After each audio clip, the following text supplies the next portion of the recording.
വീട്ടിലെത്തി വാവയുടെ first day ആണ് കേട്ടോ. അപ്പോൾ രാത്രി ഒന്നും ആളും ഉറക്കിയിട്ടില്ല ഞങ്ങളെ.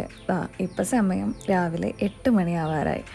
അപ്പോൾ രാവിലെ തന്നെ മമ്മി വാവേനെ കുളിപ്പിക്കാൻ ഉള്ള കാര്യങ്ങളൊക്കെ നോക്കുകയാണ്. ഡോക്ടർ പറഞ്ഞിട്ടുണ്ട് കുളിപ്പിക്കുന്നതിനൊന്നും കുഴപ്പമില്ല, ഓയിലൊക്കെ അപ്ലൈ ചെയ്യാമെന്ന്.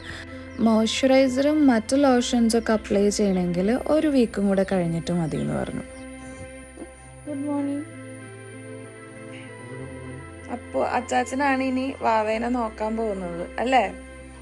ഞങ്ങൾ ഇന്നലെ ഉറങ്ങിയിരിക്കുന്നത് only 2 hours ആണ്. അപ്പു സുഖമായിട്ട് ഉറങ്ങിയില്ലേ?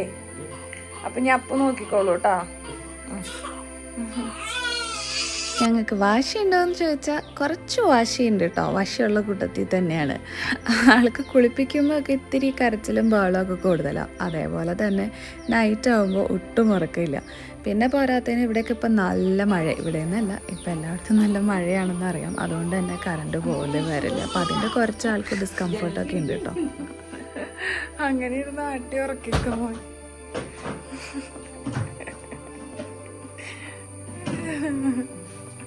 അങ്ങനെ വാവേനെ അപ്പൂസിൻ്റെ നോക്കാൻ ഏൽപ്പിച്ചിട്ട് ഞാൻ വേഗം ഫ്രഷ് ആവാൻ പോയി കേട്ടോ. എന്നിട്ട് വേണം എനിക്ക് ബ്രേക്ക്ഫാസ്റ്റ് കഴിക്കാനായിട്ട്. അപ്പൂസിന് എന്തായാലും നല്ല പണിയുണ്ട്. നോക്കിക്കോ. പൊതുവേ പിന്നെ എല്ലാ കുട്ടികളും രാത്രി ഉറക്കം കുറവും പകല് നല്ല ഉറക്കമായിരിക്കുമല്ലോ. സെയിം പാറ്റേൺ തന്നെയാണ് ഇവിടെയും ആൾ ഫോളോ ചെയ്യുന്നതെന്ന് തോന്നുന്നു. പകലൊക്കെ നല്ല ഉറക്കം. അപ്പോൾ എന്തായാലും എനിക്ക് റെസ്റ്റ് എടുക്കാനായിട്ട് ഡേ ടൈമാണ് പറ്റുള്ളൂ. എന്നാലും അധികം റെസ്റ്റും പറ്റാറില്ല. ഇടയ്ക്കൊക്കെ ഫീഡ് ചെയ്യാനായിട്ട് എഴുന്നേൽക്കുന്നുണ്ട്.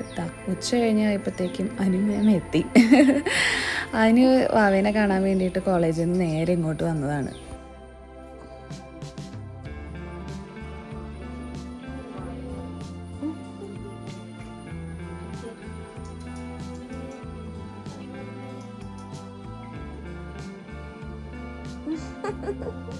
ഫുൾ ടൈം ഞങ്ങൾക്ക് ഉറക്കാണ്. ഇതെന്തിനു ഉപയോഗിക്കണമെന്ന്?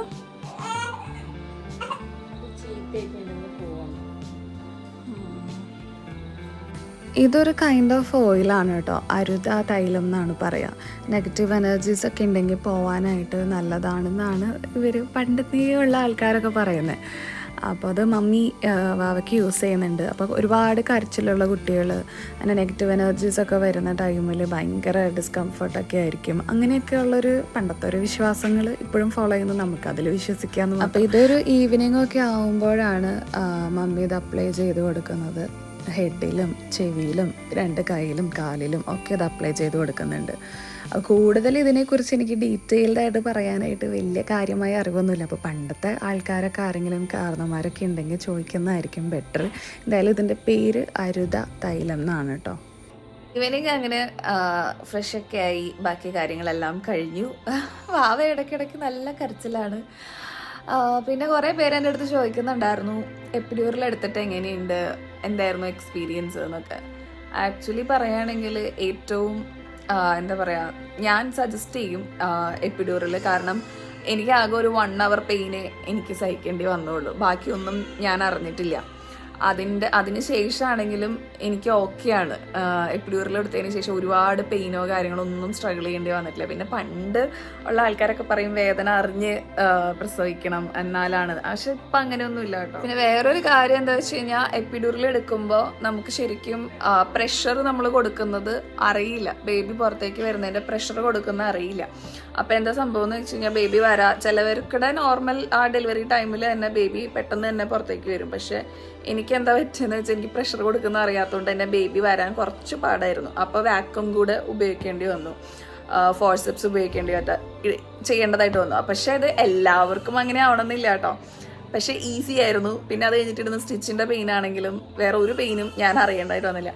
പാല് കൊടുത്തു കഴിഞ്ഞാൽ കുറേ നേരം ഇതുപോലെ കിടന്ന് കരച്ചിലുണ്ട് കേട്ടോ ആൾക്ക്. എന്നിട്ട് രാത്രി ആവുമ്പോൾ പകല് നല്ല ഫുൾ ടൈം ഉറങ്ങും, രാത്രി ആവുമ്പോൾ കരച്ചിൽ. ഇതാണ് ആളുടെ റൊട്ടീൻ.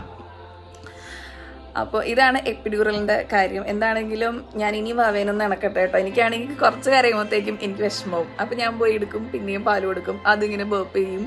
എന്നാലും ആൾ കുറച്ച് കക്കിക്കളയും. ഇതാണ് ഇപ്പോഴത്തെ എൻ്റെ ഒരു ആളുടെ കൂടെയുള്ളൊരു റൊട്ടീൻ. എന്തായാലും ഞാൻ ഇനി കുറച്ച് കഴിഞ്ഞിട്ട് വരാം. സന്ധ്യയായി കഴിയുമ്പോൾ പിന്നെയുള്ള പരിപാടി എന്ന് പറയുന്നത് കൊന്തിരിക്കം പുകയ്ക്കലാണ്. കൊന്തിരിക്കം മാത്രമല്ല, ഇതിനകത്ത് കുറച്ച് കൂട്ടുകളും കൂടി ഉണ്ട്. ഇതും ആയുർവേദശാലയിൽ നിന്ന് തന്നെ പറഞ്ഞ് വാങ്ങിപ്പിച്ചതാണ് കേട്ടോ. നൈറ്റ് ഡിന്നർ എന്ന് പറയാനായിട്ട് എനിക്ക് ഒട്ടും ഇഷ്ടമില്ലാത്ത ഒരു കാര്യമാണ് ഉലുവക്കഞ്ഞി. അതിൻ്റെ ടേസ്റ്റ് എനിക്ക് അത്രയും അങ്ങോട്ട് താല്പര്യമില്ല. പക്ഷേ ഇതിൽ നിന്ന് എസ്കേപ്പ് ആവാൻ പറ്റില്ല. കാരണം മമ്മി ഭയങ്കര സ്ട്രിക്റ്റ് ആയിട്ട് കഴിക്കാൻ പറയുന്ന ഒരു സാധനമാണ്. ഡെലിവറി കഴിഞ്ഞ ഗേൾസിനൊക്കെ നല്ലതാണെന്ന് പറഞ്ഞിട്ട്. പിന്നെ അപ്പോഴത്തേക്കും ആമസോണിൽ നിന്നൊരു പ്രൊഡക്റ്റ് വരാനുണ്ടായിരുന്നു.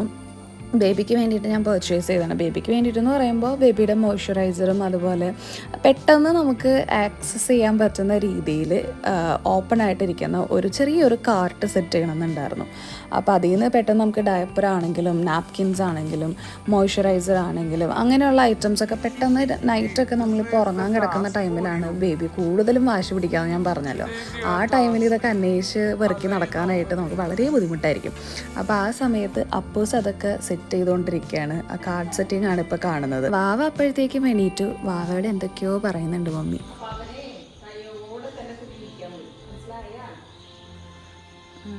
എല്ലാം മനസ്സിലാവുന്നുണ്ട് കൊച്ചിന്. അങ്ങനെ അപ്പൂസിൻ്റെ 1 മണിക്കൂർ നേരത്തെ പരിശ്രമം ഇവിടെ വിജയിച്ചിട്ടുണ്ട്. കാർട്ടൊക്കെ സെറ്റ് ചെയ്ത് തന്നു എനിക്ക്. എല്ലാം അറേഞ്ച് ചെയ്ത്. പാവം കേട്ടോ, ആദ്യമായിട്ടാണ് ഇത്രയും ക്ഷമയോടുകൂടി എനിക്കൊരു കാര്യം ചെയ്തു തന്നു തുടങ്ങുന്നത്. എന്തായാലും വാവേനെ ഭയങ്കര കാര്യമായിട്ട് ആൾ നോക്കുന്നൊക്കെ ഉണ്ട്. അപ്പോൾ വാവയ്ക്ക് വേണ്ടിയിട്ടായതുകൊണ്ട് ആളിതൊക്കെ മടിയില്ലാണ്ട് വേഗം വിളിക്കുമ്പോൾ തന്നെ എല്ലാം ചെയ്തു തരുന്നുണ്ട്. എനിക്കുള്ള അടുത്ത ടാസ്ക് എന്ന് പറയുന്നത് ഇത് റീഅറേഞ്ച് ചെയ്യലാണ്. ആളുടെ ക്ലോത്തും അതുപോലെ ഡയപ്പേഴ്സും കാര്യങ്ങളെല്ലാം പ്രോപ്പറായിട്ട് സെറ്റ് ചെയ്ത് വെക്കലാണ് എനിക്കുള്ള അടുത്ത പണി.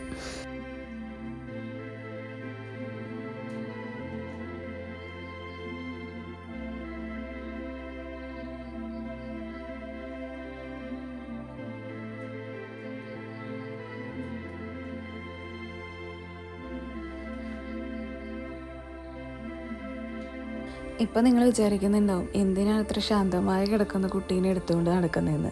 താഴെ വെച്ച് കഴിഞ്ഞാലുള്ള കരച്ചിൽ, ആഹാ, അത് പറഞ്ഞറിയിക്കാൻ പറ്റാത്തതാണ്.